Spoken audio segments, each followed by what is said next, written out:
buenas. Don Juan Diego, muy buenas tardes. Muy buenas tardes, don Jerry, estoy a sus órdenes. Muchas gracias. Quizás su comentario inicial sobre lo que es esta decisión judicial que concede casa por cárcel a 2 supuestos narcotraficantes. Don Jerry, no debemos olvidar que la justicia es uno de los valores fundamentales de la sociedad costarricense y sobre todo es la columna central de la República nuestra. Esto que ha acaecido con la resolución de la señora jueza del Tribunal de Pavas es al menos una malpraxis profesional. Si se tratara de médicos no habría duda, la malpraxis ahí es clara, pero los costarricenses y especialmente los comunicadores, los medios deben empezar, me parece a mí con todo respeto, a llamar malpraxis estas decisiones, que yo creo que son por descuido, porque se hacen muchas conjeturas y debo decirle que he conversado con muchos jueces y están indignados.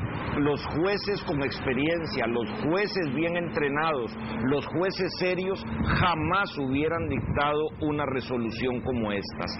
Es sumamente grave. Vea usted, don Jerry, que le han puesto a estos señores una fianza de 10 millones de colones.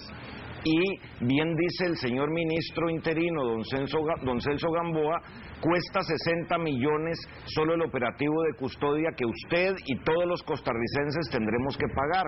O sea, una sexta parte es la fianza, pero peor aún, el costo mínimo que tienen esos 174 kilos de cocaína decomisados es de más de 600 millones de colones, así es que la jueza puso una 60ª parte de lo que cuesta esa cocaína como fianza. Aquí hay 2 hechos muy graves. Uno, que legalmente no procedía cambiar la cárcel por casa.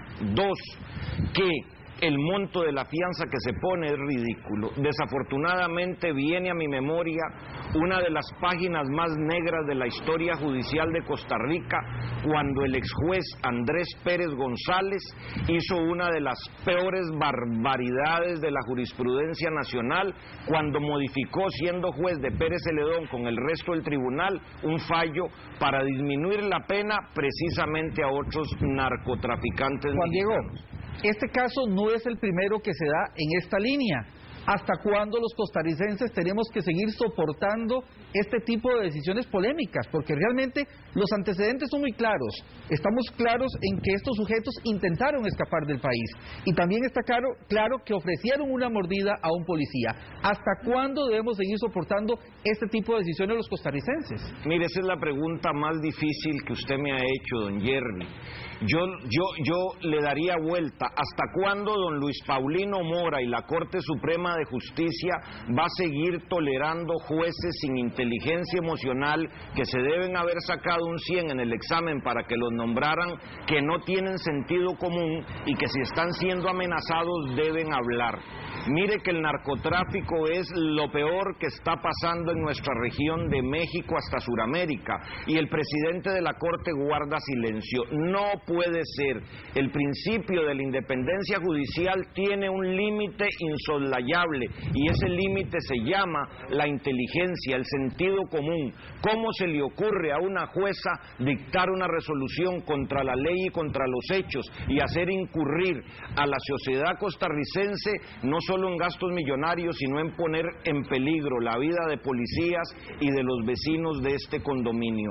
El asunto es muy grande y es hora de que el presidente de la Corte o se vaya para la casa o nos dé la solución a los costarricenses. Para eso le pagamos a don Luis Paulino también un buen sueldo. Ya es hora de que el presidente de la Corte hable claro. No es la primera vez. En el caso de Andrés Pérez dejaron prescribir el expediente. Los jueces no pueden cometer esa clase de errores. El daño que se le hace a la imagen de el Poder Judicial es imperdonable, gravísimo. ¿Cabe en este caso que por un error procesal por parte de la Fiscalía se pueda dar una decisión de este tipo, o usted cree que no cabe? Mire, es que también volvemos a lo mismo. Las leyes son interpretadas por los seres humanos y los seres humanos tenemos un don de Dios que se llama inteligencia. Si los fiscales han sido irresponsables, la jueza tiene que decirlo, pero los fiscales sostienen que han hecho todo bien. ¿Cómo es posible que se tomen decisiones en contra de lo que establece el Código Procesal Penal? Si usted, don Jerry, pudiera entrevistar a los jueces del primer, del segundo circuito judicial y de otras jurisdicciones del país, están indignados. Esto deja muy mal parado al Poder Judicial, y el Poder Judicial tiene una cabeza que se llama Luis Paulino Mora. Que no nos pase este asunto a la inspección judicial como cada vez que hay una torta de este tamaño y pasan los meses y no pasa nada. Hay que hacer algo ya. El narcotráfico nos está contaminando hasta los más bajos niveles. Don Juan Diego, hablaba don Celso Gamboa de un punto importante, y es el alto riesgo para los policías. Necesariamente todos los costarricenses vamos a tener que pagar los salarios de esos oficiales que van a custodiar a esos dos sospechosos de narcotráfico. Pero hay un punto importante acá: los vecinos que van a tener a partir de ahora a estos dos sospechosos de un delito tan delicado como lo es este. Por supuesto que el señor ministro interino tiene razón, y valga la oportunidad para decir que lo mejor que ha hecho este gobierno en materia de seguridad fue poner a don Celso viceministro, porque don Celso ha sido un fiscal de una importante carrera, que conoce cómo funciona el Ministerio Público y que conoce cómo funciona la Corte. Él va a ser precisamente quien le diga a los costarricenses qué hay que hacer y dónde están los errores. Lleva toda la razón y tiene que moverse la Administración de Justicia y el Ministerio Público para ponerle freno a esta situación.